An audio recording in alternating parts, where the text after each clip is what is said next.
Graham became a pastor while he was still a student.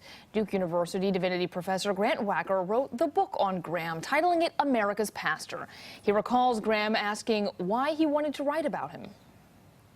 I thought a moment and then I said, you've done some important things. And he said, no. He said, the Lord has done important things through me. He says that humility, combined with wit and a true understanding of how to use the media for his message, left a lasting impression.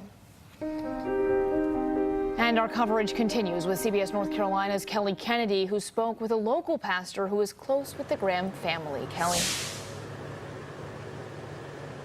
Yeah, Pastor Marty Jackman says meeting Billy Graham was one of the high points of his life. He says he is in mourning today for the family and for their loss, but he also feels like today is a day of joy because Graham is now with God. I'd like to go to heaven. I'm looking forward to it. And at age 99, America's pastor has finally made it there. I don't know that we'll ever see one person make that large of an impact during a period of time. I don't think we'll ever see that again. I think that's how large it is. Marty Jackman is the senior pastor at Bayleaf Baptist Church in Raleigh. He met Graham's grandson, William Franklin Graham IV, in seminary 20 years ago, and they've been good friends ever since. He's actually still a member here at the church, so I'm blessed to be his friend and his pastor. The pair also served together at Bayleaf for 7 years before Will went on to work with his father and granddad.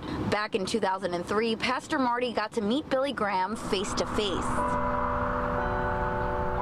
He said, would you like to go with me? And that afternoon we'll hang out with his grandfather. And I jokingly said, well, let me pray about that. Yes, I'd love to. Pastor Marty spent the afternoon with Graham, asking him questions about ministry and listening to his stories. I think, though, the first word that comes to my mind is humility. He was just so humble.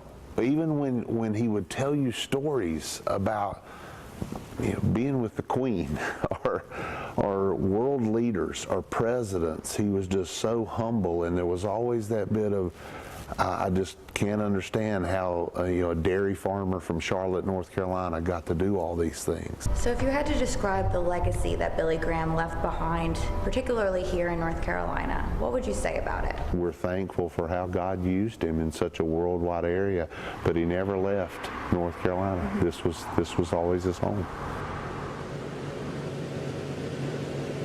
Now, Pastor Marty says a few years ago he had the opportunity to go on a mission trip to Calcutta, India with Graham's grandson, Will, and he says he got to preach in the same exact place where Billy Graham preached decades earlier. And he says when he was there, he met some people who were personally converted to Christ by Billy Graham, and he says that really showed him the impact he had on so many people around the world.